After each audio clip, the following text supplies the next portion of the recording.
ரஜினிகாந்த் அப்படின்னு சொன்னால் ரஜினிகாந்த் ஒரு ஹீரோ மட்டும் இல்லைங்க, அவர் ஒரு சூப்பர் ஹீரோ அண்ட் கோடான கோடி ரசிகர்களுக்கு அவர் ஒரு தலைவர். அவர் ரியல் வேர்ல்டில் அவர் என்ன வேணால் பண்ணலாங்க, அவர் பறந்தால் கூட நாங்கள் நம்புவோம். அந்த மாதிரி ஒரு ஸ்டேச்சர் வச்சுருக்காரு. ஸோ அப்படி இருக்கும்போது இந்த மாதிரி ஒரு சூப்பர் ஹீரோவுக்கு வில்லன் எப்படி இருக்கணும்? ஸோ இன்றைக்கி நம்ம ரஜினிகாந்தோடைய 5 சிறந்த வில்லன்களை பற்றி தான் பார்க்க போகிறோம்.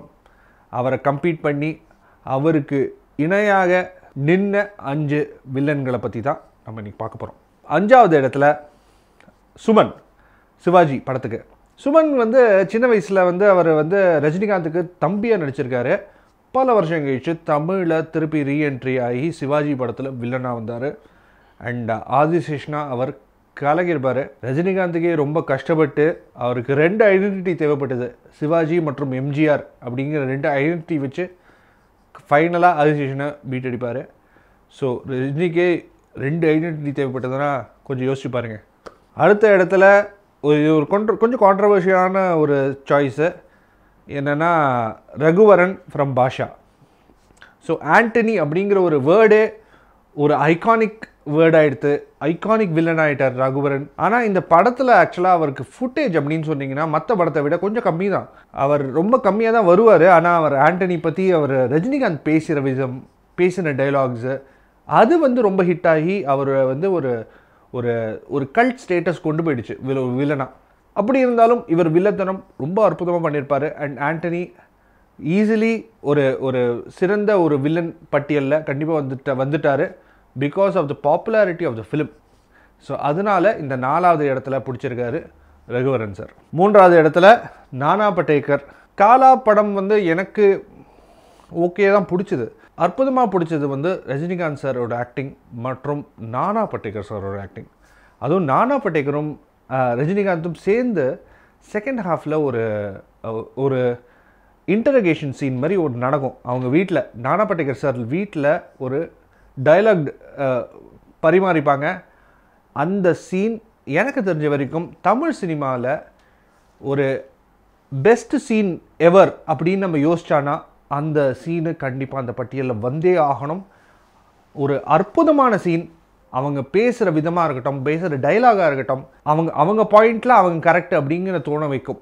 ஸோ அந்த மாதிரி ஒரு சூப்பர்ப் ஒரு டைலாக் பரிமாற்றம். அண்ட் இந்த சீன் எனக்கு எப்போவுமே மறக்க முடியாது. அந்த ஒரு சீனுக்காகவே இந்த ஒரு வில்லனை நான் சூப்பர் வில்லன் அப்படின்னு சொல்லி இந்த பட்டியலில் 3rd பொசிஷனில் கொண்டு வந்தேன். 2வது இடத்துல ரம்யா கிருஷ்ணன் படையப்பா. ரம்யா கிருஷ்ணன் வந்து இந்த படத்தில் வந்து ஏதோ ரஜினிகாந்தோட கையால் சண்டால அப்படிலாம் போட மாட்டாங்க. ஆனால் ஒவ்வொரு சீன்லேயும் அவர் வந்து ஸ்டைல்லையும் அந்த மேனரிசம்லேயும் ரஜினிகாந்த் கம்பீட் பண்ணி அவங்க அப்படியே சேர்ந்து நின்று அவங்க ஒரு ஒரு ஐகானிக் வில்லன் அப்படிங்கிற ஒரு ஸ்தானத்தை கொண்டு வந்தாங்க. இப்போ கூட ரஜினிகாந்தோட பெஸ்ட் வில்லன் அப்படின்னு அவர்கிட்டயே சொல்லும்போது அவரே சொல்லுவாங்க நீலாம்பரி ஃப்ரம் படையப்பா அவருடைய பெஸ்ட் வில்லன் அப்படின்ட்டு. அந்த மாதிரி ஒரு அற்புதமாக நடிச்சிருப்பாங்க. முதல் இடத்துல ரஜினிகாந்த் ஃப்ரம் எந்திரன். ரஜினிகாந்தை பீட் அடிக்கிறது வேறு யாராலையும் முடியும் சார், ரஜினிகாந்தால் மட்டும்தான் முடியும். அந்த மாதிரி ஒரு எப்பிக்கான ஒரு ஹீரோ வில்லனோட டியூவல் தான் எந்திரனில் நடந்தது.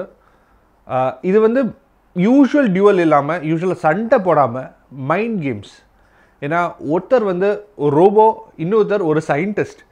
ஸோ அவர் வந்து அடித்து பழக்கம் இல்லை. இன்னொருத்தர் வந்து he is perfect in every திங்னா. ஒரு ரோபோட் வந்து பயங்கரமாக யோசிப்பாங்க. அதே மாதிரி யோசிக்கிற விதமும் சூப்பராக இருக்கும். அதே மாதிரி எல்லா ஃபிசிக்கல் ஆக்டிவிட்டீஸ் அது என்ன வேணால் பண்ணலாம்.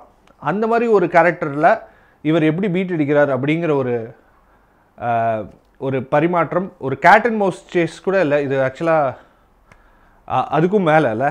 இந்த வீடியோ உங்களுக்கு பிடிச்சிருக்கும் நம்புகிறோம். பிடிச்சிருந்தா லைக் பட்டன் நமக்குங்க, ஷேர் பண்ணுங்கள் மற்றும் சிம்பிளி சும்மா தமிழுக்கு சப்ஸ்கிரைப் பண்ணுங்கள். அது மட்டும் இல்லை, இது வந்து எங்களுடைய பட்டியல் தான். உங்களுடைய பட்டியல் கண்டிப்பாக டிஃப்ரெண்ட்டாக இருக்கும். உங்களுடைய பட்டியல் இந்த பட்டியலை விட டிஃப்ரெண்ட்டாக இருந்தானா கமெண்ட் செக்ஷனில் உங்கள் பட்டியலையே எழுதி போடுங்க, நம்ம அதை பற்றி பேசலாம். இந்த சிம்பிளி சும்மா தமிழில் வேறு என்ன டிஃப்ரெண்ட்டாக டாபிக் எடுத்து பேசலாம் அப்படிங்கிறதையும் நீங்கள் சஜஸ்ட் பண்ணலாம். ஸோ அடுத்த வீடியோவில் பார்க்குற வரைக்கும் பை.